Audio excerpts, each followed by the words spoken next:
Hi, so this is Julien Wells with Irie Dharma and Jeremy and Natalie. And this is a first that I've done a video chat with multiple people. Actually, it's not a first, but first that I'm sharing publicly. And they have a mission that they're working on, and they have personal questions, and we've set this up to share. So, India, do we want to start with the group questions or the personal questions? Maybe start with each individual. So you're mentioning that Cami may show up. Is that right? No, she's she's having a garage sale, so she won't be here. I've messaged her to see if she could text me her questions if she has them. Okay. Well, I would actually like to warm up with the individual questions. Actually, that's starting to feel good. So let's start with Natalie and Jeremy, since I've done sessions with you before, and just what is at the top of your mind? Well, it's a very difficult one to contemplate, but I guess the one that I wanted to ask whether you can help, I just don't know. But 27 years I've been doing what I've been doing, and it's not an easy path to be a natural doctor and to recognize that so-called medicine, we spell it MEDI-SIN, have got it just about all completely wrong, around the wrong way, and deliberately so. And many before me have been crushed, absolutely crushed, continuing this path. Yeah. I guess the question I'm asking is, if I have one mantra in my head that I know, I hear voices, but not other people's voices, in my own tone, my own voice. I'm totally aware that I'm receiving it from, let's call it higher realms, and I always trust it. I've had to learn to trust it. But if I have one mantra, it is, I'm here to help. And every time I've been crushed at least twice properly by external forces stopping me from what I was doing. Yeah. But every time I either am stopped or I start to veer off my path because I get exhausted, or I think, what on earth am I doing? There are much easy. I'm a really good cook. I should go and open a cafe somewhere, have an easy life, and just enjoy it. But I can't. I get. Even if I try. Yeah. The facts of the matter are, I come across someone who's not well. I can't stop myself from talking, and before I know it, I've got a clinic going again. So I've committed myself several years ago, before I met Indy, to really, I'm going to 100% try and achieve what I feel I've come here to do. So I really guess I'm asking for confirmation that this is what I'm meant to be. Yes. That's when you're talking about doing, in terms of, we'll call it a dominant profession, okay? Yes. It actually holds a lot. When I'm talking to you, it's great because I don't always have video when I'm talking with people. Your auras and energy is literally saying that. It's literally, it's sort of like a flicker rate between yellow to blue. And when you're saying simple words, like to and the or whatever, it's kind of blue, but it blazons yellow with the guidance that comes through. Like that, it is your body is designed, and to be here, it literally reflected that to me. So it's very, very clear. It's not a visual glitch. I'm sure we can look over the video and not see a visual glitch. Well, without sounding arrogant, you're telling me, of course, what I know, but the ego or the fear element that we've all continually worked through, comes through. You're dealing with the contrast, right? The play of balancing that and finding ways to balance that, while also wanting to have it not actually feel like it's resistance, right? You want it to be a greater level of ease, a greater level of feeling supported, right? As you support, you shall feel supported, okay? So there is, I'm being told directly that there are things that are called, it's like a time lag, right? There's this, put your head in a place that you want to be, and then it shows up after the fact, right? As your vibration, as you allow yourself, your vibration to get there. Now, you can disallow your vibration to be able to get there through your mind, you know, establishing little roadblocks. And in fact, that's actually important for the roadblocks of your mind to get there. We'll call it the intellect questioning, you know, how is this and all, how can that be possible? Okay. Because that's actually the vibrations that lay in resistance. So it's like saying, I'm Superman. Okay, well, I don't actually, you know, associate with being Superman right now. So I've got a couple beliefs that are going to show up and say, well, you can't fly, or you can't stop bullets. No. These facts will come up, right? And it may be, you know, you say, all right, fine, maybe I'm just going to say I'm Superman, but tomorrow, you know, maybe I'll feel differently because, you know, you have faith in things, you know, shifting for you. So tomorrow somebody pulls a handgun on you and say, whoa, I'm not bulletproof. Okay, I get this. I identified the resistance with the truth that I am not bulletproof. However, you are Superman in such a way that you can resolve this conflict without a bullet being fired. So what's even better than being bulletproof?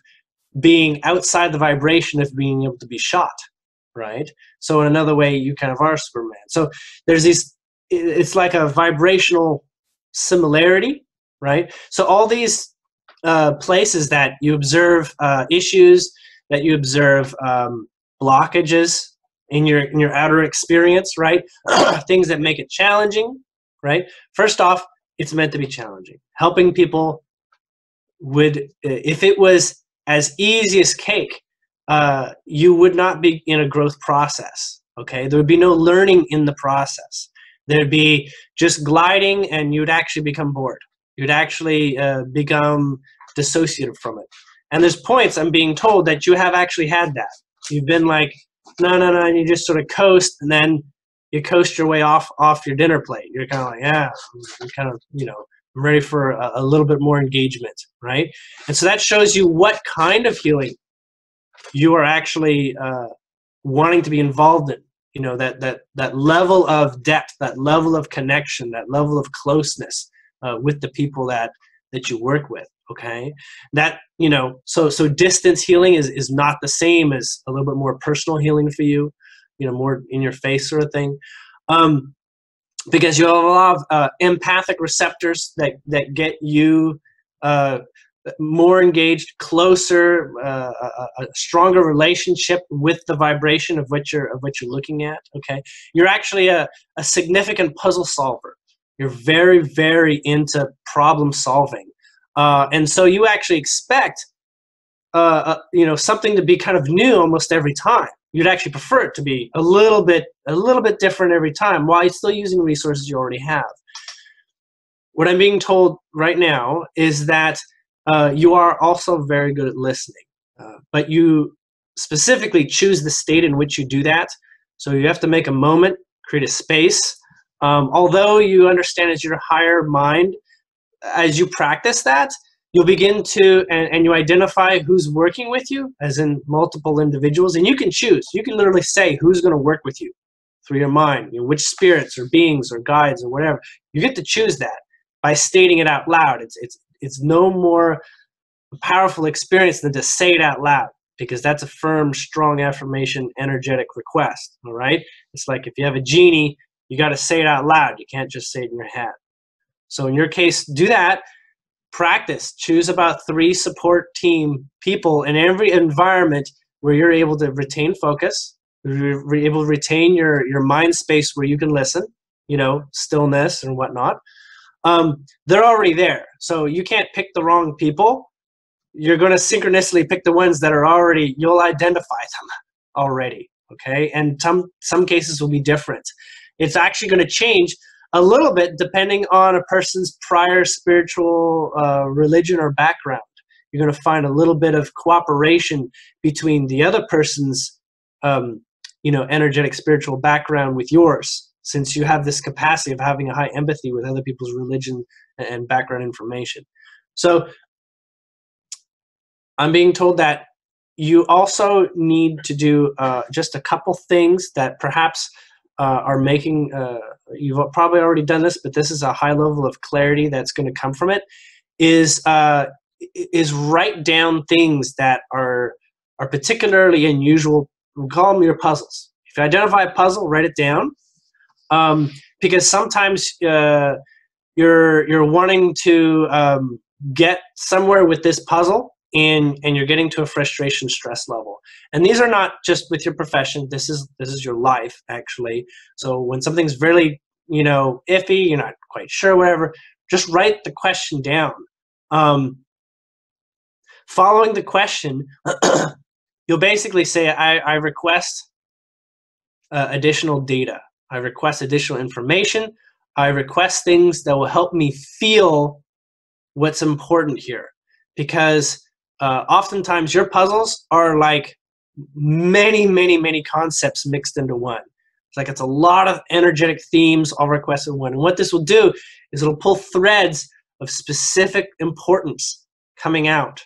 Okay, and you'll, when you're meditating, you'll find it easier to address these. They'll come up spontaneously. They won't be invited. They'll be invited before you start. They'll be invited by you writing it down. Think of it as like the to-do list for everybody that's with you, and you have that little to-do list, and they come by and they check the billboard when it's time. Okay, and they'll work with you when that is appropriate, and just the right expert will be around to help you. Now, you're going to, through continual practice, you're going to recognize the feelings of the different individuals speaking as your own voice. First, it's your own voice, because that's just the only way you hear it. But you're going to start to sense the flavors, right? Like taste and this presence. Like, you have a couple people in the room. You close your eyes, you can sort of feel who's in the room, because you have a memory of what sort of energies of people you have in the room. Have I gotten pretty clear with that? Yes, no, excellent. Okay. The only thing that I want to leave on a tail end is that you have a relationship with the concept of busy. It's not exactly a bad relationship, but you have a terminology that you're using that is not actually what your heart identifies with the concept of busy. Busy is like, I've always got a project. I've always got something here. I've always got somebody that I'm working with. You gain a lot of energy from being occupied doing something of use, right? That's very important to the front of your mind. You're very wanting to have that, in the mode sort of feeling, okay? But you have to identify with the balance of when you're not in the mode, when you're not in your profession, when you're outside of your dominant theme of how you learn in your life. And your dominant theme is your work, is you're helping people. Because what you're doing is you're tapping into people's experiences. Those experiences have very subtle information about you through the process that you're doing, through, the knowledge of the vibrations of things that are out there. They help you sort of like touch into the psychology of people as well, which is a piece of your psychology. So this busy element, you actually need functional breaks. You actually need unconscious time. You need time where you're just, maybe it's cooking, where your associations with the need to complete something or to deliver something to someone need to be off the table. This is like another definition for it could be like your own personal relaxing time. Okay, the balance is not altogether seen, and what happens is you go for the busy, you attract busy, and then you overwhelm yourself within a matter of weeks or months. And then you go to the opposite latitude and you find yourself, I'm just not busy. What's going on? It's like my table's clear. So by practicing the balance more and more and more in the moment and day by day, you'll see that you'll catch on to the flow. You'll get the rhythm so that there's just as busy as ideal each day, right? Or each moment. Okay. Natalie, do you want to go? Did you have any questions? Well, I'd like to say you were wrong, but I can't.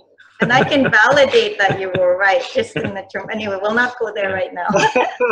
Maybe we'll talk afterwards, Julien. Sure. Are you that it's just the wording you use is right on. Okay. Wonderful. For him. Okay. Natalie, go ahead. Okay, so when Jeremy said I have to sort of think of personally what question I had, it came to me right away, and I'd forgotten about it for a while, and then now I realize all of a sudden we're supposed to meet with you and talk with you, and it just floods back. And okay. My thing is, to keep a long story short, is that in 2008 I was diagnosed with stage 3 aggressive cancer, and surgery, chemo, radiation, all of that didn't look good, and I really had to face my own mortality, and it made me think about the choices I made. And basically, I spent most of my life pleasing people, looking for that, well done from mom and dad or whoever. And, but in the moment, there was a particular moment when I insisted on test results because I wanted to know where I stood. Right. And my surgeon said, it's not a good idea, Natalie, because I have experience, and from what I've seen, it's just going to show that it's spread, or it's the same basically after all of this. So, and I said, no, I need to know where I stand.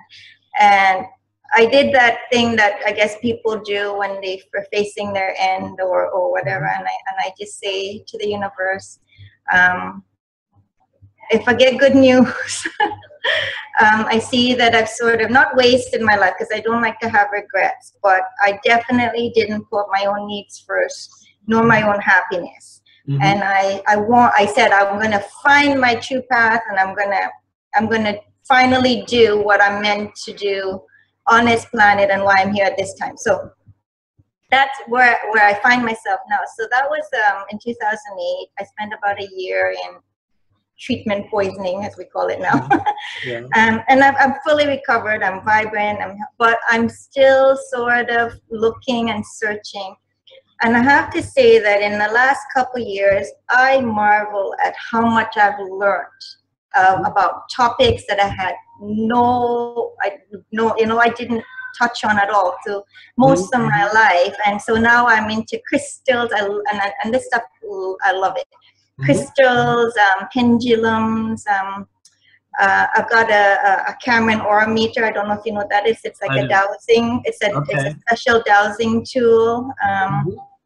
I make organite, and I've been told by more than one sort of psychic people who are in tune that I should be working with energy. But I'm still having problems focusing on what I'm exactly supposed to do, and I'm sort of beating myself up lately about getting that focus, and I should be doing it, but I have a feeling I have been doing it. Okay. Right? But I'm gonna get into. I know exactly where you're coming from. Those that work with you are being very clear. They're kind of already talking. So there is a phase you had to go through where your disillusionment on the traditional process was broken down. But you had to go through it firsthand so that when you face others in a similar position, you can be honest with your progress. You can be honest with the shift that you've done. You say, there's nothing more. It's almost like it's just part of your resume. And people use a resume to a very great extent, okay? That's the simple reason for why cancer has placed a role in your life. It gets into lots of other little things, sure, whatever, but with regards to that, you're in this other world, right? You're in this other place that you didn't foresee, yet you followed joy, you followed what felt right, and you followed success. Like literal success. You could not be here if none of the dowsing, if none of that, those experiences led to validations of any sort. Okay. Now they still have a lot more to validate. There's always going to be more to explore with those, you're actually getting very, very close. If not already, you should have already begun to see energy, I'm being told. Are you becoming familiar with that sensation? Think sensation, less visual. Yeah. Visual. Sometimes it surprises me. Yes. It surprises me because I just standing there and then boom, I see someone's aura and it's just so bright. But it's not frequent, but it's happening. It's amplified by those that are with you. You have a crew. I'm just going to tell you this. Now Jeremy has about 3 or so beings with him that hang with him at about the same time. He works in a cycle of about 6. So it's about 2 or 3 at a time. You have like, I'm just going to be told the number. It's 24. It's a very large number of specialized beings that are like your teachers. They're sort of like, you're the teacher being taught by the classroom. Sort of thing. You're at the front of the class, and you're the one describing the curriculum. And then everyone in the class is saying, well, okay, this is what the curriculum, this is how it fills out. And they each play their role in that. Not all of them are part of the classroom. Some of them are aside from the specificness of that role. But you're looking at literally a shift in perspective, right? It is a mind-expanding thing and whatnot, but the shift in perspective is being grounded by physical example in your body and outside. We'll call it synchronicity is one way to describe it, but also physical sensations. Your nervous system is upgrading. It's been upgrading for a long time, about 9 months in particular. It should have really started kicking into gear. And the last 3 months would even be another example of kicking into gear. Your nervous system is going to leave you exposed to high emotions as well. So that's part of the balancing act, is you get teased with the emotional spectrum, right? So probably a lot of tears, maybe a lot of anxiety. Things like this, they're teasing with your ability to cope with the energy. Although you call them emotions, it's energy, right? And so as you are able to handle like a larger volume of energy, that's teaching you your patience, your inner patience with it, because energy has purpose behind it. Energy is not just light. Light is basically programmable energy. So it will come through with purpose. And your ability to handle what that purpose is a great deal of what you're going through and a great deal of what your journey is about. When talking about working with energy, your journey continues. By the end of this year, you'll look back at right now and you'll be like, I knew nothing. You're going to be a completely different place. Not completely, maybe 10% of it. You'll be like, I was only 10% of the way there, because what you're going to be analyzing is your reactions to energy from now through about the second month of next year. So 10 months or so. And your reaction to the energy is actually more profound than anything you can read in someone else. So you're becoming a high sensitive. You have been as a child, but you're returning to this. You're going to notice that you're going to have the same emotional level that you did as a child, because that's actually the pace that you can handle. Okay, as an adult and going through teenage years, it started to become like follow the sequence of how to live life. But in fact, with sensitivity to energy at a high level, you can intuitively sense exactly what to do. You're given choices, you'll know what the best choice is in that moment. So you're turning into an extremely high guidance magnet or antenna. What that's going to look like when it gets into career is you're kind of going to be you know what EKG is, right? It gives you all this sort of like data in the body. You're going to be able to literally point that out. I'm getting you're headed in the direction of being able to read a person's body field and locate things of you know, that are odd, that don't work, for the sake of healing, but also for the sake of identifying which chakra nodes in the body are being affected. And then as your understanding of chakra and energies expand through direct relationship with it, you'll be able to identify the greater theme behind a blockage, you know, where that energy is actually affected. Sometimes you'll get like black lines within the aura field, and those lines, you know, you can recognize as connecting points of related energetic influence. So, you know, you can have like your heart chakra and a line, like a black line touching with your throat chakra. That's like heart expression, you know, expressing from the heart, and you can sort of, you know, play around with seeing that.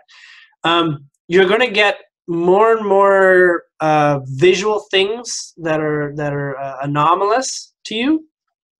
You may want to try to get, your mind will attempt to get grounding and try to find answers in that.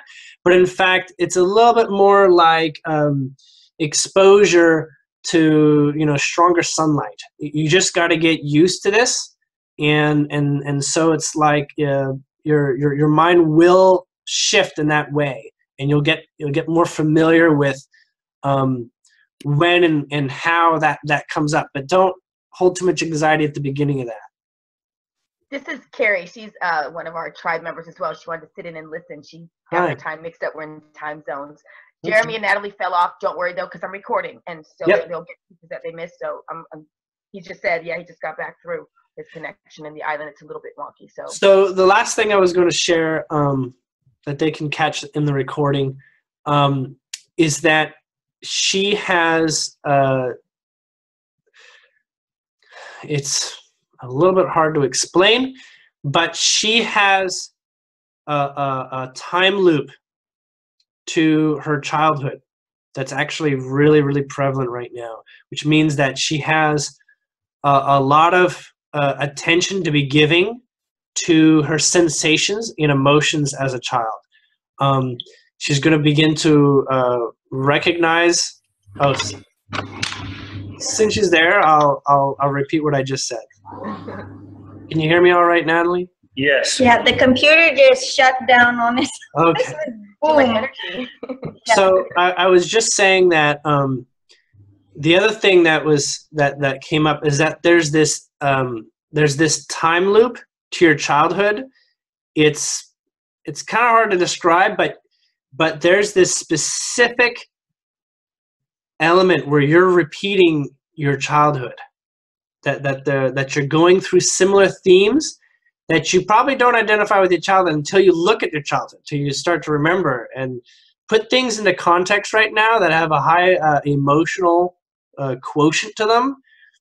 Begin to understand that you had that you're doing this again. You're reliving a childhood themes in terms of like lessons and experiences, and you have a chance to recode yourself. So I'm being told it's almost linearly in order, like you're going through the years in order almost. And this goes back to you've already started. You're around the 6 to 7 year mark, but you started all the way back at 3 years old. And so there, you're familiar with karma and all that sort of thing. Well, there's a loop of that. It's coming around. It has about an expectancy of running for about 5 months, the whole loop. So in about another 5 months or 5 to 6 months, you're going to get another pass at it, if that makes sense. But it's going to be a little bit different. Another thing that I'm being told, just to wrap up a little bit here, is you are extremely affected by the phases of the moon. I don't know if you recognize that. Start to pay attention to that. There's a lot of data that helps suggest explaining what you're going through. especially your psychological state. Okay. I don't know why that is. It's just, you know, a choice some people have to have a relationship with the moon, because the moon is like a predictable element when it comes down to it. Once you've got that in place, then you have a certain amount of ease with saying, you know, oh God, it's, you know, not actually a problem. This is actually quite expected. Okay. You have a couple areas where you're not trusting yourself. It's only a few. It's actually, you're dominantly very trusting of yourself. But there's a couple areas, and these are the things that are coming around. These are things as a child you got guidance from other people, like your parents, to suggest the way to act and to suggest what is ideal. And that's okay. But you're going to feel a little bit more like a lion taking the stage with some of these things. So it might look like a change of attitude in a very short span of time, Jeremy, from what you're going to see here. And perhaps from others.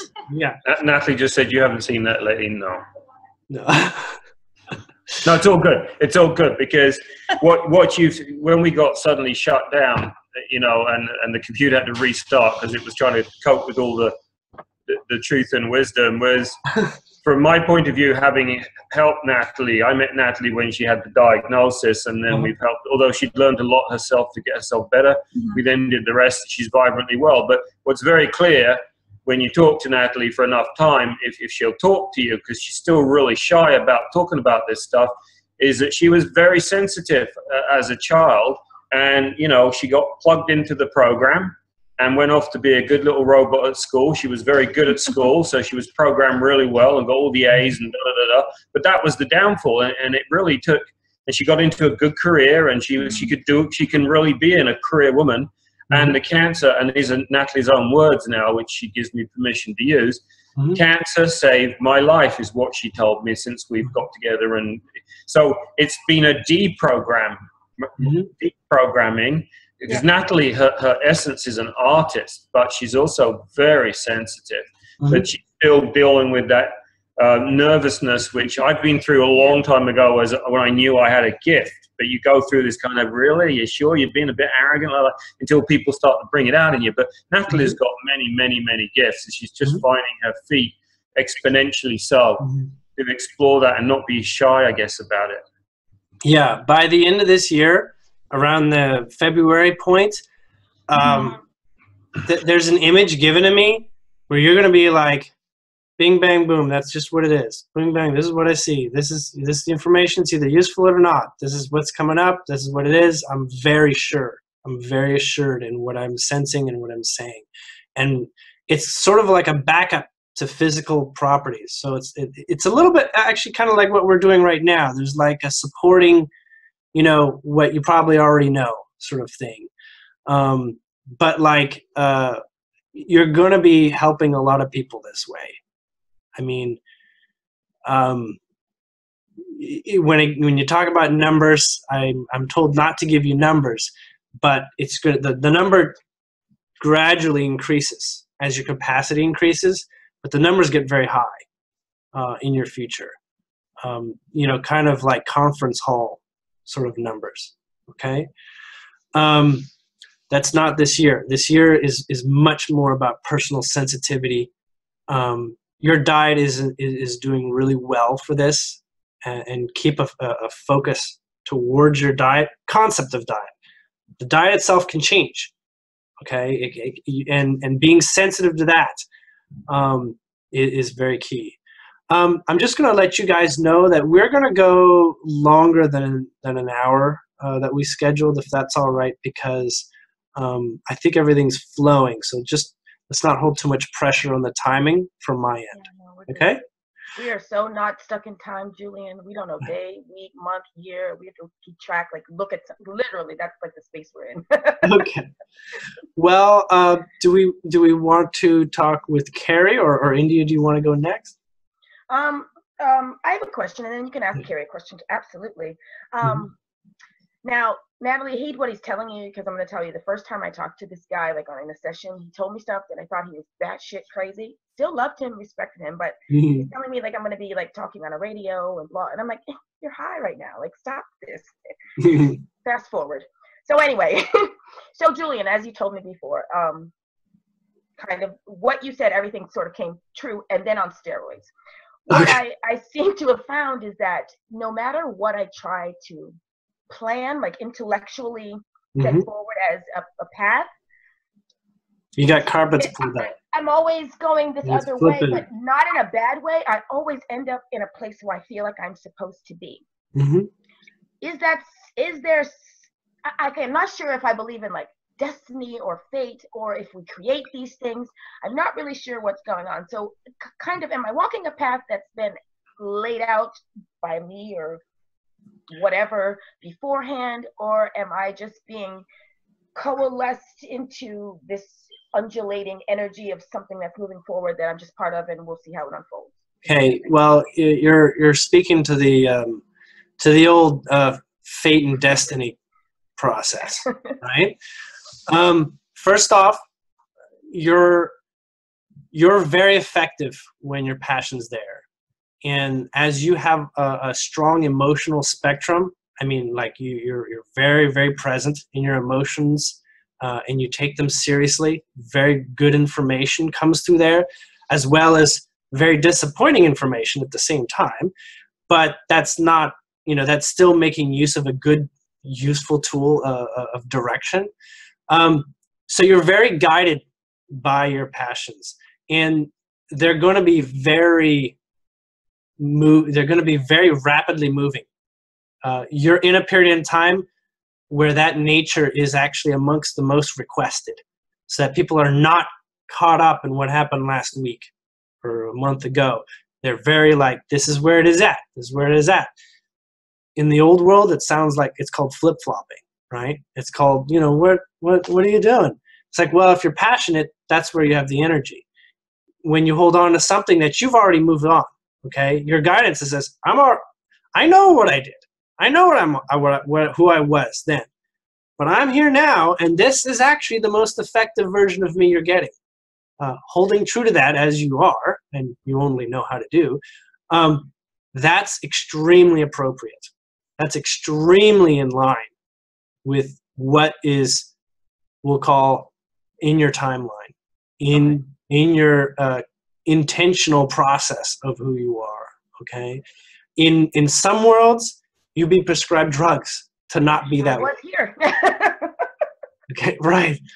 Well, what I mean is, in the world of 3D old system, they would say you're not holding consistent energy, but in fact, by being passionate, you get to create new worlds fast, very fast. Needs to happen. Yes, and everyone here is creating a world for themselves, and they share that with people. Okay, and if you're forcing it down their throat, that's a problem. But you don't. It's more a case of like, hey, if this works for you, great. Let's share. Let's collaborate. Let's talk on this. When it doesn't, it doesn't. And so recognize that you're very. I'm getting something that might have come up a long time ago. You're an arrow. You're like the arrowhead, and the arrow that's just gliding and moving with very little resistance. You gave me goosebumps with that one. Yeah, you have this idea that you're gonna like hit a target and you'll be like ding, and you'll be like stuck, but it's not that kind. It's more like a laser with a never-ending point. This in astrology is known as following your north node, which is part of your natural nature and where a great deal of your passion is going to come from. You have and everything that's the opposite, which is like looking back, looking at what looks like I did something wrong, but right now it feels good. For what is it wrong or is it not wrong? Am I out of bounds? No, this is literally this capacity for being in the moment with a high level of energy. This is what a lot of people are trying to learn to do, as they have been so numbed to feeling things, okay, that they're just like, I'm not doing anything. I just give up. I'm not touching nothing. And so they become numb to taking steps forward. So there's this high level of what we'll call traditional courage to be like you are, because you can face so much that says, hey, what are you doing? You know? But at the same time, it is literally your world.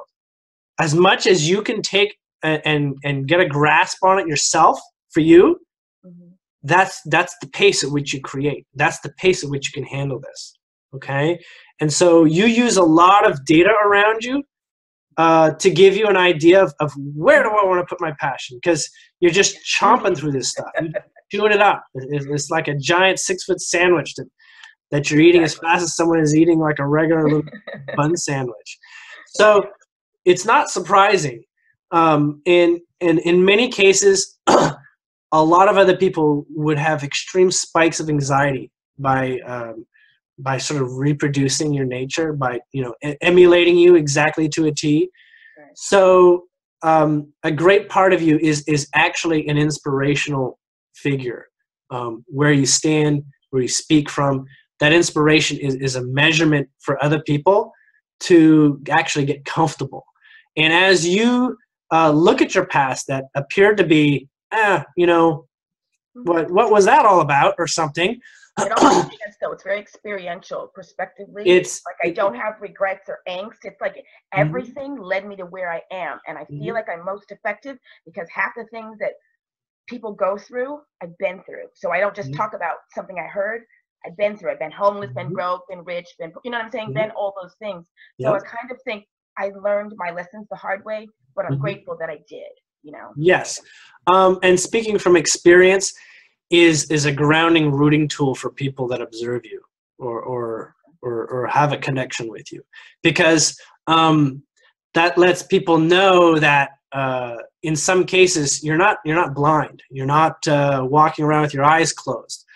You do have a story to tell, and that story, despite being your past, and you can look at something and say, yeah, whatever, I dumped that guy, and that was the best person I ever dumped, and I say but you look back, it's like, that person wasn't a bad person. This is just a change I need to make. There's no judgment about that or whatever. And there's stories about, I was all for, saving the whales or something. And now I don't give a crap about the whales. Is that a problem? No, it's not, there's purpose in the experience that I had. So there's this very, very fast validation in balance and respect that comes from looking at your past, so that you can actually move. That's how you're able to move past it, is having a respect for that. And so that is where you're like a firecracker. You're like, a firework that's just like, just shoot for it. And people see the results. People see you. People are impacted by that spectacular experience that you demonstrate, and that you guide people through. And when people are a little bit confused about, like, what is this that Inju is doing, it does not take them long to hear where you're coming from, since you have very few reservations about expressing yourself, knowing and pronounced you are in creating your reality. And that's a lot of this is at an unconscious level, but this is bringing it up so that it can be conscious. All right, there's very little not working well with you. Well, thank you. Yeah, it wasn't that way for all of the time, but like I said, it's like looking back, I appreciate every moment. Like you're talking about her about health. Like my health crisis was the beginning of my realization of that I have choice points, and it's like, here's your breakdown. Now you can recover and go back to that, or do you want to see what's behind door number 3, which you have no idea, So it's kind of been that sort of a ride, but smooth sailing. There hasn't been any bumps since I decided I can choose. That's kind of amazing. It is pretty significant. It stops looking like a roller coaster when you're in a high level of trust for yourself. That's for everybody. When you're in a high level of trust for yourself, it doesn't mean that really crummy things don't show up in front of you. Absolutely. But you have a completely different way of just circumventing or working with that. It changes. And that's an example that is another way of living. It really, harkens to your, amassed past lives wanting to show this off, in this place and time. Did you have any questions on that specifically, or more direct questions? Exhausted most of the time, and like Jeremy, from his health perspective, he can't wait to give me the proper protocols and what I should be doing, because I'm really good at telling people to rest and take care of yourself, and I suck at it because my mind can't shut off. Even when I try to focus on stop thinking, I always have something to do. Just like, for instance, lately we're building websites. I've never built a website, and I'll go to try to rest, and I can't figure something out. And when I close my eyes, then the answer comes to me from somewhere, and I have to get up and start doing it again. And then when I sleep, even when I sleep, when I wake up, I'm still tired. So is there something energetically about that, or do I just take care of myself? So that is all based, and this is what we're just talking about. This is how the effect comes out, is that you have an appearance that is different to other people. That it's hard to understand what it is to be in your shoes from other people's perspective. And that is the weight. That is the energy. You want to connect. That connecting is good for you when you do it. It feels so right. And so you're constantly in this position, in your case, to make that connection. But your empathy and your connection with others says, you're the rhino, but you're dragging a whole barn behind you. And that's what makes, that's the tough part, is knowing that you move so fast. How is it that you energetically pull so much with you at the same time? And so your mind is in this game of having to catch up, having to logically put this all into perspective and make sense. Everything's got to make sense, because that is how you recognize the stability of the way that you're living. Okay? What's come up here in identifying this nature that you have is that you don't have to have so much validation. You don't have to hold other people in perspective. You're doing what you're doing. You don't even need to think about who you're doing it for. Okay? Your actions reflect and go out. There's less to do with specific individuals for you, and more about, I'm just being me. I am just doing my thing. Because actually the energetic depression that you're identifying with, that's that I'm doing this for other people and holding them. I'm doing this, I'm being, crazy, or I'm being intense because of them. But in fact, that's just because that's how you operate well. That's how you feel best. Okay? Your mind's spinning. There's a very easy way to address that.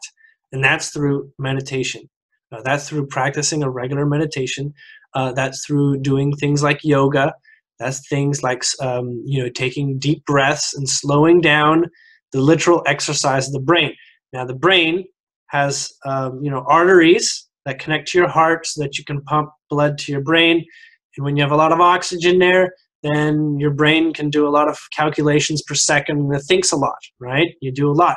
You're not actually scatterbrained. You're actually you do good with that. You're actually, if you were a math whiz, you'd be like on that huge chalkboard that they have in movies. You'd just be going through it, okay? So you have a high mental capacity. Downside to that, you end up with a lot of blood, in your head because your arteries expand. So you've got larger arteries going to your brain, so it's hard to just shrink your arteries, so to speak. So it becomes a deliberate process of actually controlling your heart rate. And that's easy to do through breathing, okay, and meditation. And, reducing the physical demand for blood by your body by physical action, right, and working with the pace. So, one thing that will help you with this is actually living at high elevations. You'll find that will be much more relaxing for you, okay? Because you're going to have less oxygen for your brain. There's people climbing up high to bother me. So So breath control, when breath exercising, you'll find a lot greater discipline for your mind to relax in those places in time, especially when you're processing disconcerting information, because the disconcerting information is the only part that weighs you down, but you get like 10 miles down the road in conclusions before it may even matter, or that you realize, I really wish I hadn't even bothered thinking about that. It's a really waste of my time. Sort of Yep. right? So breathing, deep breaths, closing your eyes, reducing stimuli, okay? That doesn't I know that doesn't work immediately. It's almost like you could spend 20 minutes, half an hour, and it still doesn't work, but you still need to practice 5 minutes a day, 15 minutes a day over a month. You've got yourself a lot of developed experience by going through that, okay? Thank you. Yoga for 5 minutes a day. That's my official prescription. I will make that happen. 5 minutes. That's like 3 poses. Yes. Okay. All right. Cary, hop in. Do you have a question? It looks like her mic is muted. Okay. Yeah. Hey, Julien. Nice Hello. to see you. I guess I feel like I got called in, and I guess I'll say the thing that's up for me, Okay. and I'm down here, is fierce love. I look around, I've been traveling, I see the suffering of humanity, the animals, and I'm here to work on my 21st century superhuman stuff, get a lot of stuff up online down here in the Yucatan. And interestingly, I came to Florida before these guys, Mexico before these guys. And here I am in kind of the flow of what they're moving into as well. And I feel really connected with them as a posse. Yeah. And they also kind of call me the scout, India and Cami do. So I don't really know what I think my biggest question is, I'm also a Swiss Indo delegate in United Nations representative, and I know that we're ready for this really shift to take place, and I know so many people that are out ready to do the work, myself included, with so little funding, to get us to go ahead. And yet we've got to keep moving everything ahead before the big funding comes through, because we just have to, because we're here to move forward. But I guess, I don't know, any words of wisdom are welcome. Every day I wake up and, let's talk about the funding vibration. Okay.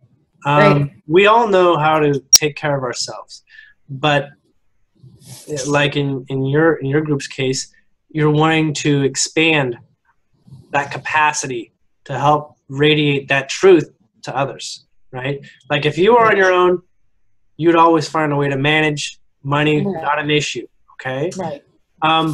So what you're actually doing is you're catalyzing your vibration. You're actually expressing your place. That works, but I'm going to tell you a couple things, and it's a little bit like cheating, I'm being told. But I'm going to be telling you a couple things that are coming up. This is, we call it predictive timelining or something like that, timeline reading. There is a lot of private investment money that's waiting back because they want to do something. A lot of people have made the shift. They're the big wealthy people or groups or whatever, and they've gone through their spiritual change, and they don't know what to do with their money. And their traditional mind says, this needs to go somewhere that I can relate to, that I can trust, that is credentialed or whatever, right? They want this sort of credibility before their mind lets them take a step forward. Now, we're talking about investors in the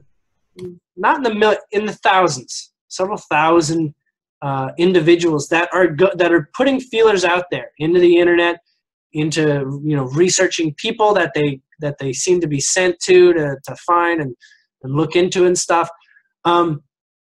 So in fact, what I'm being told is that there are lots of people that look in your guys' direction. And all that it really comes down to, we could talk about resumes, what you've done, what you haven't done, all these facts that you can build up, and that might be okay. But in fact, what is at the heart of it all is trusting you as individuals. So when they look at you, they're reading you as a person that is vibrantly effective for oneself. And that is seen as a repeatable pattern, right?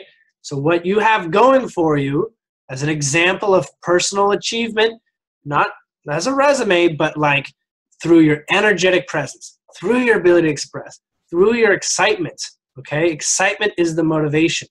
Through your, you know, your words and how you're committed to your expanding of the subjects you get into, like the passion that you get into, that is what you're already doing, but that is really it.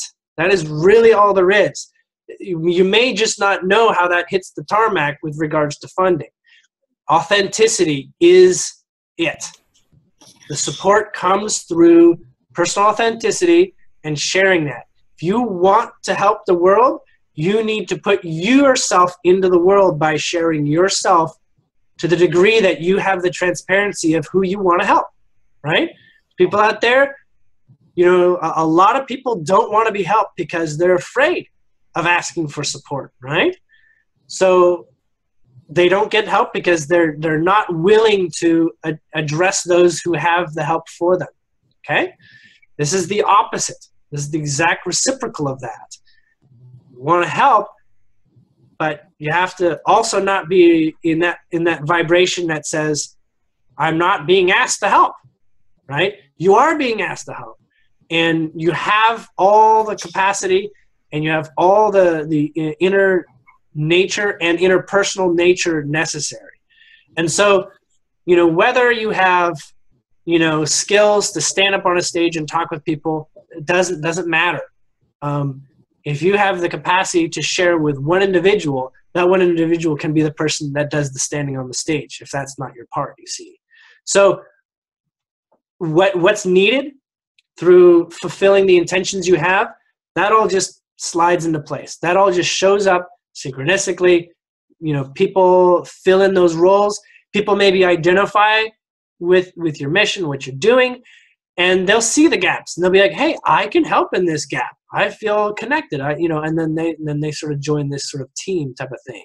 Okay. That's kind of how you got together in the first place.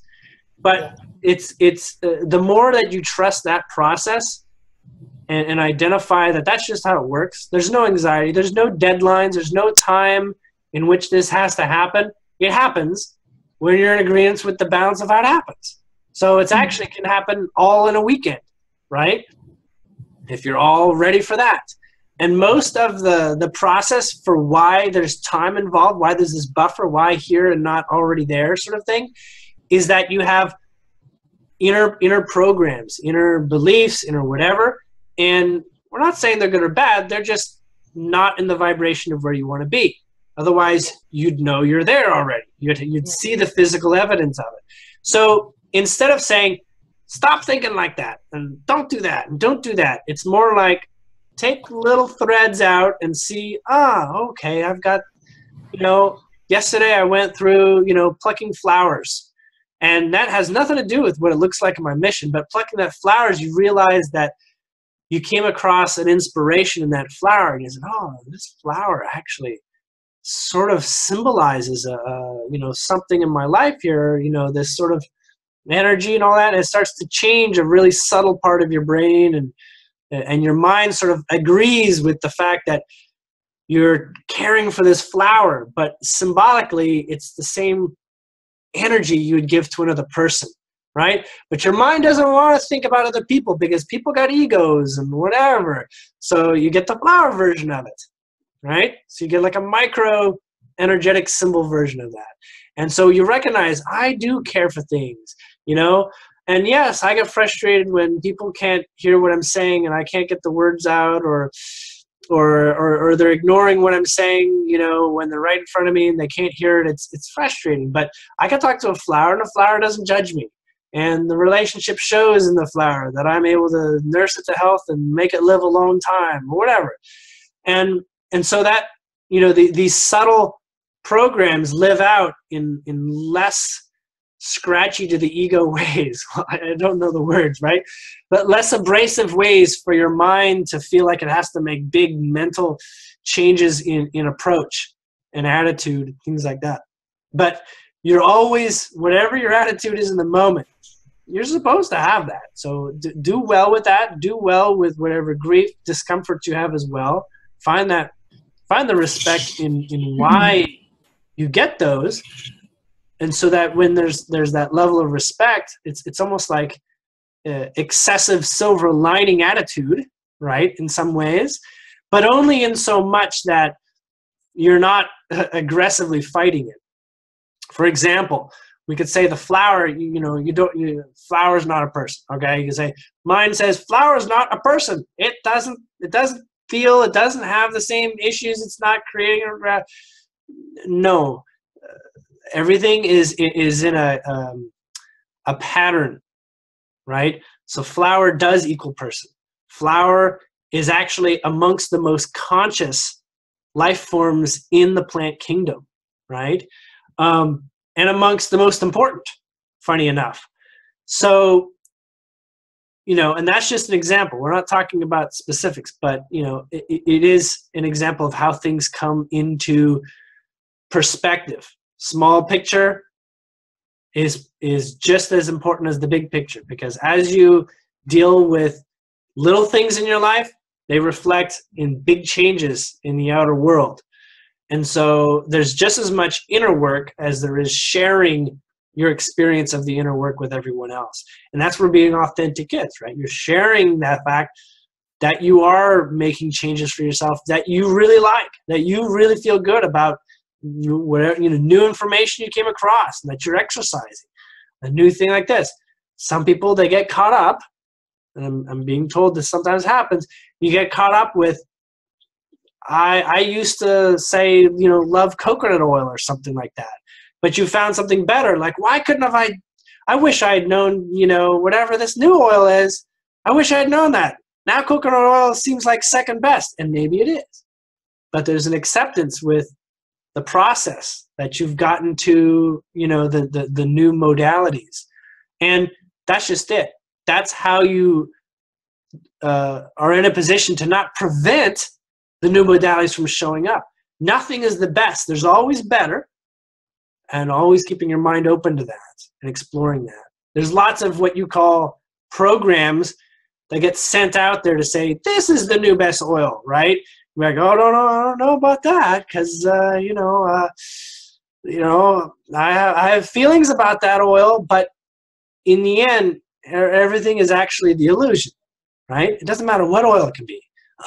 It could be pig fat, which is probably some of the nastiest, grease oil you can get. You find out, oh my God, it's the fountain of youth. Well, it is if you believe it. That's the illusion reciprocation system that goes about, okay?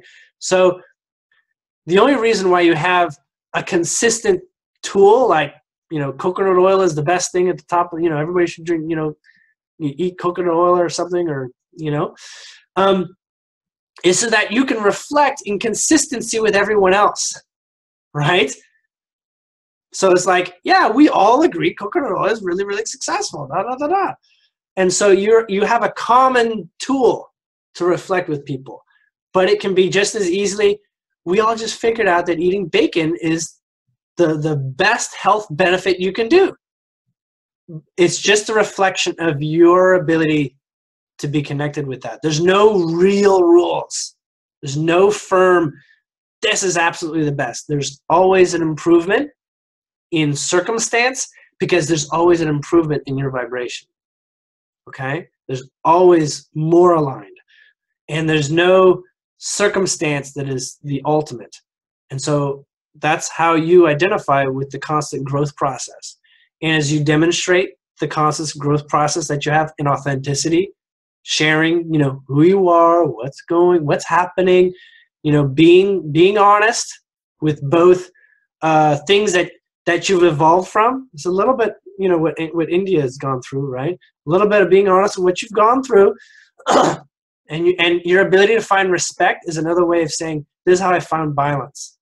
This is how I develop patience, right? In finding that respect because that is literally how you neutralize something so that you can take off beyond it, and the theme leaves your life, right? You have one guide in particular. Have you already identified with your guides at this point? Yeah, I mean, I have. I don't know if I'm going to say exactly the same thing you do, but so there's this one guide that is I don't know how to describe it. It's like an elf type of being. It's a very thin person, almost like the slim grays. How they have a slim body, but it's not a gray. That's the appearance I'm getting. Characters. What's that? And you remember that Tim Burton movie, The Nightmare Before Christmas? Yeah, very slim body characters. Yeah. So this one, is kind of thin like that, a thin frame. This one is an ancestor of beings that have lived on Earth in the past, specifically in South America. I'm getting that they're related in a subspecies, or the subspecies is related to this one. Do you remember the Atacama humanoid that was brought up in, anyways. Yeah, and I have really strong connections to the kind of energies that you're talking about too. Okay, so Dr. Richard Greer, he put out this movie a while back, and he came up with this evidence of this, mummified body or whatever. Did you happen to? I saw that. Yeah. Is related to that species. Yeah. Yeah.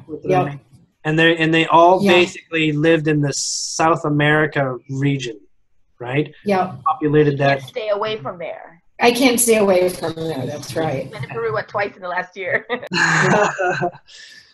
So this one is describing that your vibration is in agreement with their nature. And this one is going to be a little bit more like an ancestor spirit. Okay, so it's not a physical being, but one that is a part and connected with a lot of things that are going on in that space. You're getting a lot of your guidance through this one. A lot of your inner speak is being given from this one's perspective. It speaks like a human. It's not like, an alien or whatever, even though it appears like alien.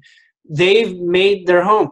So they have a home in Earth, as Earth does not turn away visitors and does not turn away anyone that as a visitor becomes in harmony with Earth. So a good part of why this is coming about is because this one was involved in this species becoming in harmony with Earth, and you are describing experiences that are along the same vibrational wavelength, becoming in harmony with Earth, being in harmony with this place. What Earth represents is a forum. It's like a stage. You don't dress up in a costume for another play when you're jumping on this stage. So there's matching this stage and what there is here. And this one is very much in tune with this expression and understanding as you go through it as well. Awesome. I feel really connected. There's a lot of portal activity here where I am as well because of the cenotes and the turquoise water and stuff. But everything you've said is so right on. It's brilliant. It's very connected with everything that's been coming in, and really helping me refine my connection with how to. Cool. With regards to portals, you are already familiar with rituals that connect you to Earth source energy and that sort of thing. Begin to you're downloading ritual information yourself. You haven't been taught what it was, but this just feels right, just intuitively, right? Just feels intuitive. You've got a lot of download data that is actually for to be shared with people. There's a lot of information there. It's very, very vibrationally, you know, useful in terms of an approach and an alignment. I'm being told that this is important. It's not like your overall mission, but it's something that's coming through that that you may not see how potent it is. I've been saying the last few months, I feel like I'm moving to a shamanic level. I'm moving into a whole nother like version of myself, I guess. And you know, not that it's all that I do, but it'll be one of the ways I represent, correct, you know, myself to people. And the results will speak for themselves. The authenticity of your experience and the experience of people who are a part of anything that you do like that. You're going to find, well, you probably already do, speak in sort of tongues. That means like not, you know, sounds like Native American or something like that. You're not exactly sure, but the inspiration to make sounds and tones with your voice is very natural. And I'm being told that your throat chakra is very, very extremely well developed, light years beyond most people, in your ability to get that energy effectively projecting into experience. We'll call it, your throat chakra is your strongest point of projection. You have chakras that are projectives and chakras that are receptive. It's your strongest projector. You can really rely on that to do its thing and just feel that out. Cool. Did you have any questions on top of that? Yeah. Or just, no, but everything you said, because I think what you said too about even the monetary part of it, I think all of us, what we're working on is getting our material. I think, you know, we each have this representation of who we are that people respect, but we're working on getting our material into a form so they can see better who we are and what we're representing. And I mean, I just heard this morning from my contributing author who just met a lady who's a millionaire who wants to support what we're doing. I mean, she was just on the phone with her this morning. So it's interesting. And then I know Jeremy has contacts. So I think it is. This summer, by the way, is the first wave, actually. Okay. It's the first very obvious wave, not to the public, but to those in private. They'll find those connections in private. Lots of things are getting funded through this summer. So it is like building that confidence to just keep putting the material out. And my thought is to do, you know, consulting. I think e-consulting, Jeremy is also, I know, and then, you know, written materials, web stuff. But do you think we need to be able to be nonprofit, or do you think people can donate to us or contribute just without having to jump through all those hoops? Don't focus on any of that. Focus just on your mission statement. Mission statement alone is all that is necessary, because your group is not interested in spending time with the financial difficulties of exactly what you need to do to make it nonprofit and all this sort of thing. Right. Mission statement. And be authentic about the money. If you want to, you know, describe your ledger, then describe your ledger. That's all it takes. Cool. And investors will respond. Awesome. Yes. That's really helpful. Really helpful. Thank you so much. And very right on. Yeah. Okay. So India, at this point, do we want to talk about a little bit questions for the group overall? We've touched it in different ways. Yeah, but I want to bring it all together, Julien, because what is so creepy weird, in a good way, but it's just, again, you get those goosebumps, shivers. I mean, we do it all the time when we're interacting with each other. And I don't know if this is a silly question, because I know you've explained before, like timelines and this and that, and like past it, necessarily that prospectively. However, have we collectively worked together before in other worlds, maybe other lives, other star systems? Have we done this before, or is there just some sort of just earth energy that's drawing us together? Because it feels like we know what we're doing, even though we really have no idea, but everything falls into place again. Like I was telling you, the synchronicities of choices. Even when we make the choice, the know-how, the wherewithal, the other pieces, the other players, the other resources just seem to come into play. So it's like, did we do this already? We can get into those sorts of details, but they're going to quickly get into not useful. Okay. So yes, you have significant, between everybody here and about 7 other people that are not here, quite a bit of role playing together different exercises that are similar to right now. Okay. We're calling it role playing because everything is ultimately not a fact. It's all a vibrational exercise of something. Okay. So, yeah, all of you here and 7 others. So something tells me that your group expands to about 7 and then holds a pattern of high level of efficacy for a total of about 4 years. About 4 years and 6 months from now, 4 years, 7 months from now, this group is not going to be together. Everyone's going to sort of find their way. A couple of people are going to find their way before then. They're going to be in and out, incidental, but a total of 7 individuals on top of these are going to be running this project. You're only aware of about 70% of what it is. There's another 30% that's going to become more and more apparent through this year. It's going to be about 90% apparent by the end of the year or so. The last 10% is that place where you're listening for what's being requested and adapting, as needed to a degree with the skills and the interest of everyone involved and everyone that's present. So there's going to be that 10% receptive, 90% projective. Right now it's 70% projective, 30% something else. 10% is still receptive, but the 20% there's I don't know how to describe it. We'll call it phenomena is going to occur in which you're going to identify another 20% that you're going to be very motivated to get into and to play with and to be a part of. Now, that could have to do with the other people that are showing up and bringing their nature into the fold.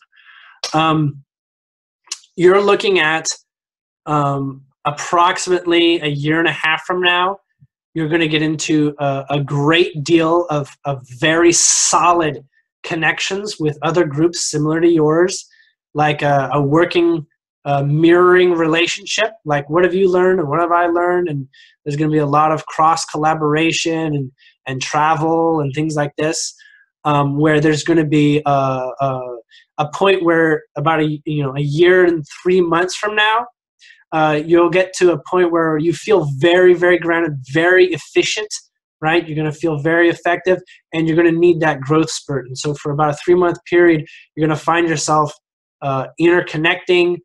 I don't want to say creating alliances, but something along those lines, like sharing of something between, maybe even resources. People definitely will be, moving around a bit more, and it won't become like this amalgamation where you join. It's still going to be each location holds a very specific vibration of purpose and has its own discovery system in terms of community and sustainable future practices for humanity in the future. There is something that plays out, roughly around 3 to 6 months, 6 months afterwards, about 2 years from right around now, where there's going to be something really, really intense. It's going to happen to most Westerner-speaking people, so English-speaking people. It's going to be very. It's going to affect. Well, first off, it's going to show up before the Western world. You will have evidence to see it coming up, and then the Western world will have it, weeks maybe later, and that's going to play out a really big effect. I'm talking something like 9/11, but not necessarily a critical, nasty thing. It could be a critical, beautiful thing. Something very big. It's most likely a technology like the launch of food replication technology or something like that, and it actually is like, something. I'm not saying that's what it is, but the vibration matches. The vibration matches something like that. Around 2 years from now, Springtime for America. And you're going to see it first. And what's going to happen, you're going to be involved in those that see it first, and you're going to know it right away, and you're going to get in the ground level voice of that. Wow. And that's going to be a massive escalation process. There's going to be, your group of 7 is going to end up becoming management of hundreds and even thousands that take off from that place. All these dates, give them about a couple month buffer here and there. We forget dates anyway, so it won't. It's okay. Yeah, so that's okay. We're only talking about Akashic, and Akashic still has a lot of relativity there, right? Yeah. So another thing that's in the field of this vibrational group is you're going to have somebody that's actually going to start doing kind of channeling type stuff. Currently, Natalie is the highest prospective target for doing this sort of channeling type entity support. But it's this place where there's a voice from non-physical is gonna choose to have a direct relationship with your group, but it's not going to be like, all right, I'm taking command sort of thing. It's going to be like, we have a little bit of information here that's going to help you in a couple ways just to tweak as you're wanting to make exponential pace and progress. Okay? So it's going to be incidental. Most likely it's going to be in a requested format where you're identifying, hey, now's maybe a time to check in on seeing if we can get a bit more out of this. Natalie's not necessarily the one. It just happens that the vibration that I'm looking at right now, she has the closest vibrational spectrum to that. It can be just as well that somebody else shows up that you love that is much more into that. Okay. There is 2 more things I'm supposed to tell you. Isn't that interesting? Very specific. One, a big proponent of your group is the demonstration of health. And so you're going to find that is an important theme for everybody that's a part of it. It's almost like you can't not be health conscious, actually. And the health conscious is going to be discovery as a group, things that it doesn't even seem like it's new material, but it's going to be exercised material so that those who want to jump in and learn what you have to learn, there's going to be sort of like a unified benefit seen by some of the things that you're doing as a health, and it'll be demonstrated through the grounding of one another having a similar common experience that is going to be very exciting to people. I'm getting that this is not going to start exactly right away. This is just down the road a little bit. There's a lot of vibration with regards to the combined community, this being together community. And there are actually a lot of strings, a lot of spaghetti. And at the moment, you are, all of you are in a position to just eat the pasta the way it is. And maybe you get a little bit of a tummy ache, maybe, and then you work with it. You're like, I'll figure it out post eating it, right? I'll figure out, because I want I want things to happen. I want this to happen as a community and see this community together. But then there's the opposite end of the spectrum, which is let's get it right every little step. And the only difference between the 2 approaches is that getting it right every step is being very attentive and being very patient. And patient is nothing more than choosing to be in alignment with yourself versus something else telling you what you have to do, right? So patience is a personal thing. So finding that equilibrium for yourself is always going to be more important, because as a group, it's a very important representation that you stand out to play. Is that, you're not impulsive, You've recognized what's coming up. Everybody has, you know, a need day to day, and they all have to have this way of melding and being in harmony. And if everybody's attentive to themselves to that degree, it'll reflect in the group. The second thing to bring up is interesting. One moment. This is going to be a little bit deeper, or a little bit different from what I might have expected.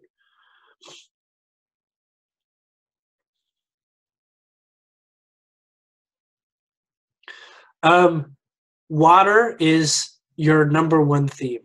If there's an element that your group should be focusing on and developing rituals or relationship with, it's water. Large bodies of water, drinking water, bathing water. It's almost like water itself is the fastest programmable element.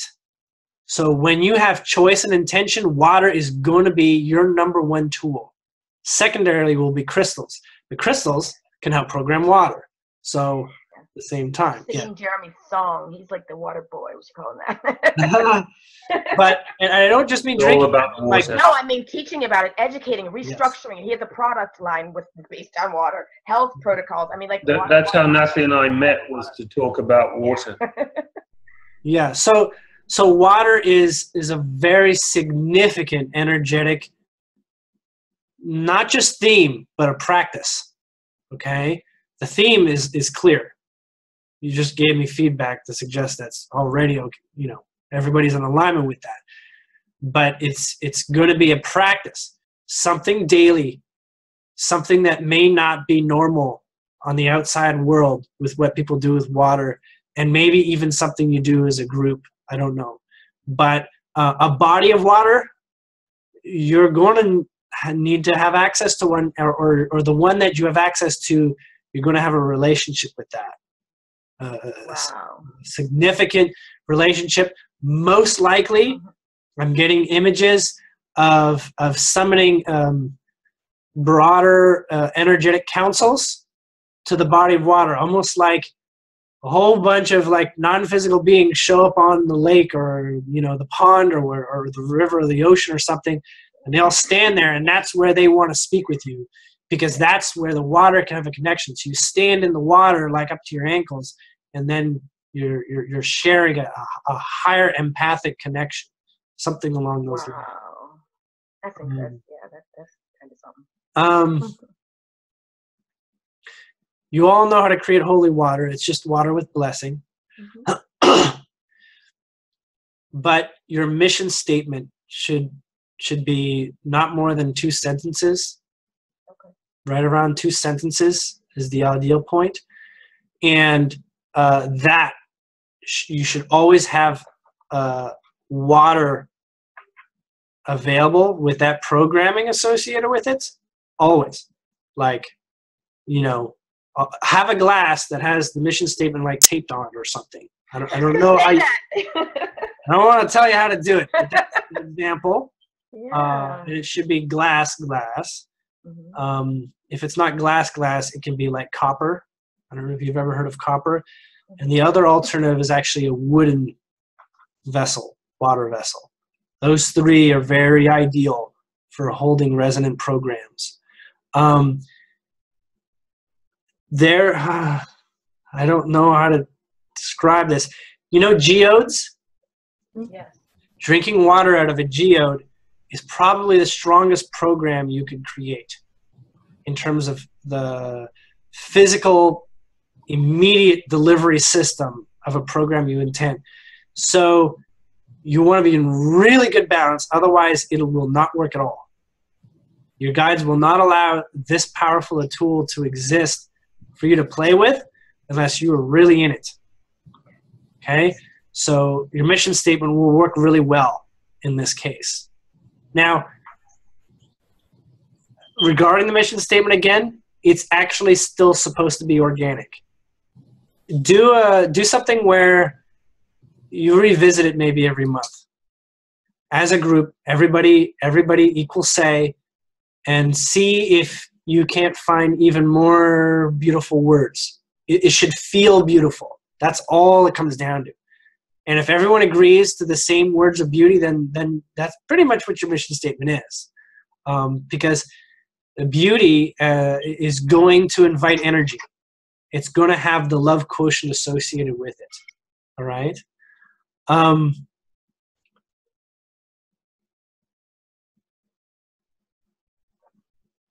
You have, this is just sort of a little, I'm getting that I'm being directed to the wrap up at this point. Mm-hmm. You have 16. You have 16 different councils and groups that look at this gathering, this right now, and in future places where they get together.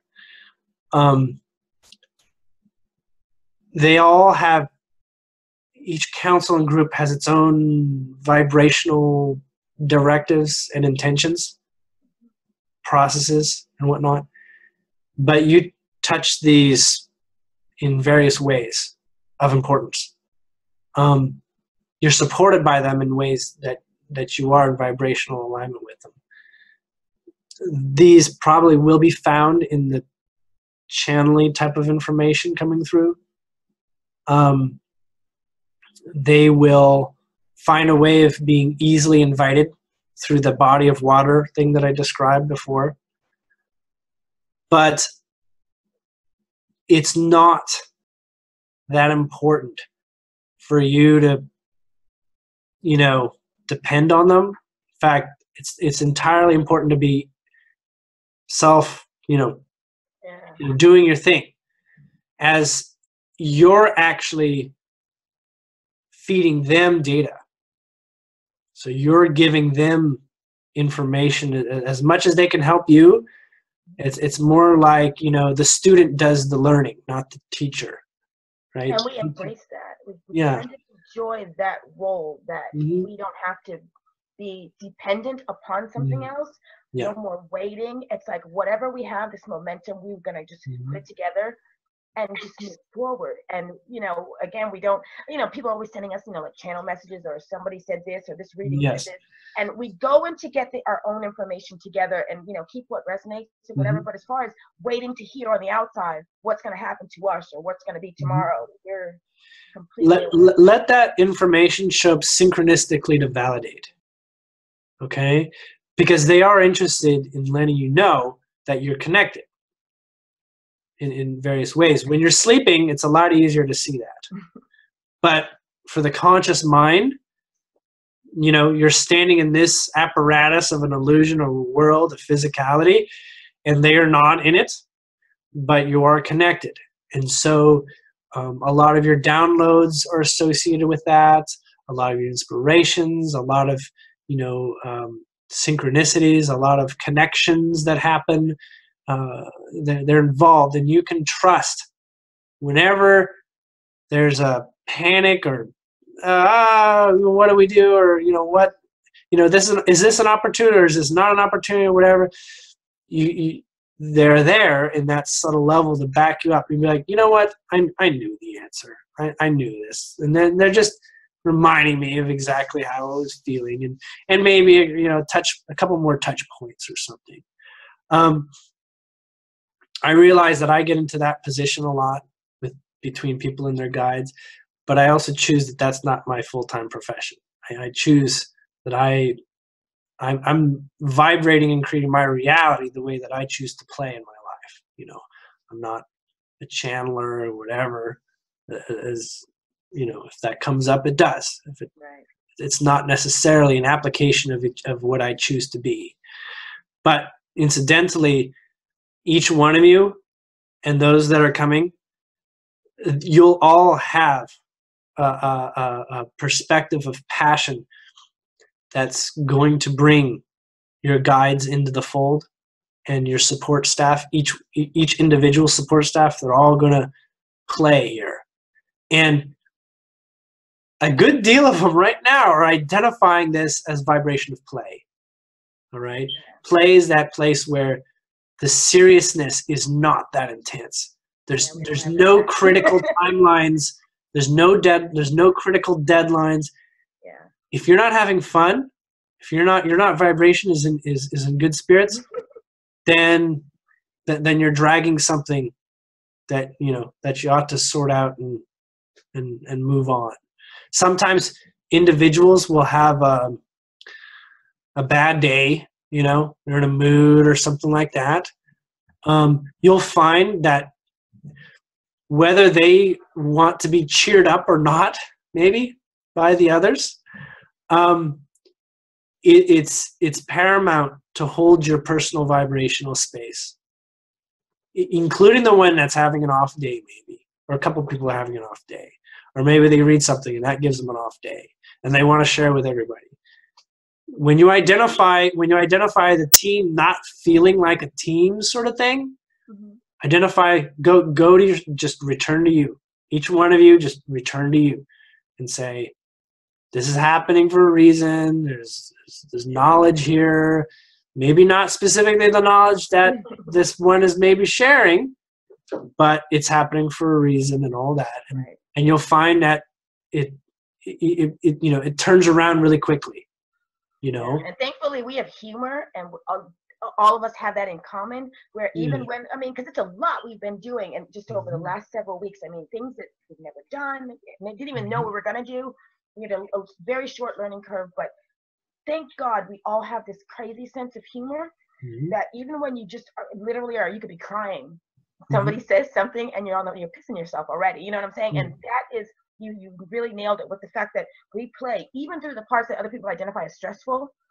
Just get in there and I'm like, geez, we're not leaving until we get this sorted out. Now, what is it? You know what I'm saying? We might call each other names, but we're always in that space of, let's not take it too seriously. And when it starts to hurt, we're not doing the right thing. Yeah. Humor is the technology. It's identified as a technology because it's consciously implemented. So it's identified as a technology. It's not necessarily a state of mind, though lots of states of mind can make the technology easier to use. But it's a technology for diffusing. It's almost like a laser gun saying, hey, that's not as big a deal as it is. It's like, squirting someone with water with your flowers. Like, not as big a deal. And then one person's like, oh my God, you just attacked me. It can be like, it's like, no. I was like, we're not all going there, And so humor does that. That's why, comedians are out there joking about serious things. Yeah. It's effective when it's serious things. So, okay. Oh, this has been amazing, Julien. Thank you so much. You guys, I have to toss out really quick. When Julien was talking, I didn't want to interrupt him, but I did have the flash the other day that as soon as we had the funding to do it, we should have a meeting at Lake Bacalar, that turquoise lake. That's the portal. Where's that? Oh, I see. Okay, great.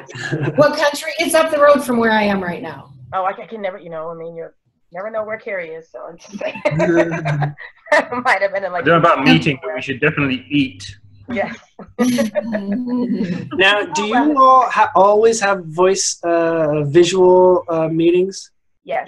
And so you always have access to visual meetings. Okay. Yeah, we're always, we are like in the same room all the time when we've never even met. Well, Cary lives not too far from me, and Cammy, but I only found out India had legs 2 weeks ago. Yes, we've been working together for almost a year and a half. You know what I mean? And we've got a really significant bond that we just never understood, but we just never separated, and we just everything, the visions, our ideals, our personalities, our integrity. Everything seems to just gel and work together, and it just, the further we go, the further we want to go. As long as your excitements are shared, and you're actually sharing, just sharing your excitement, you'll all identify with how that energy supports the direction of things. Thank you very, very, very much for your time. You're very welcome. It's been very enjoyable for me. Good. I hope it's not the first and last. Probably not. I don't suppose. Utterly awesome. Really, really wonderful. Thanks so much. You're welcome. Appreciate it. Appreciate you. Well, we will be in touch, and we will be back on the air very shortly. So I'm not done chasing you yet, Julien. Okay. Go get him, Indy. Yes, you know. Love you. And I've got a recording. When this is done, I know you're all tech savvy and everything. It'll automatically start converting and render by itself, and then just open up wherever it dumps automatically for you. And then you can, it'll be in an MP4, because otherwise, without converting, the Zoom file you can't really use unless you're using Zoom to view it. So, to reiterate, I have permission to put this on my YouTube channel. Absolutely. Yes, okay. All right. You take care, everyone. You'll be in the documentary when we Thank you, Julien. Thank you, everyone. Bye. Okay, many blessings. See you all soon. Bye.